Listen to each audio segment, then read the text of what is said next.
When selecting flooring for your kitchen remodel, prioritize durability and resilience by choosing materials like porcelain tile, luxury vinyl planks, LVP, or engineered hardwood, all of which handle moisture, heavy foot traffic, and daily wear exceptionally well. For ease of maintenance, consider low-maintenance options such as vinyl and glazed tile. These are easy to clean and don't require the sealing that natural stone does.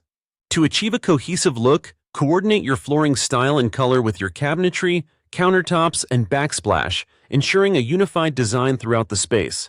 Safety is also essential, especially in areas prone to spills, so opt for slip-resistant surfaces, such as textured finishes or tiles rated specifically for kitchen use. If comfort is a priority, especially if you spend long periods standing while cooking, materials like cork or vinyl offer a softer, warmer feel underfoot. When weighing budget and value, remember that while vinyl and tile are cost-effective and long-lasting, solid hardwood can boost resale value but comes at a higher upfront cost. Finally, consider installation requirements.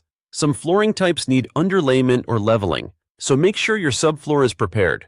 If you plan to install the flooring yourself, look for DIY-friendly options like click-lock vinyl for a smoother process.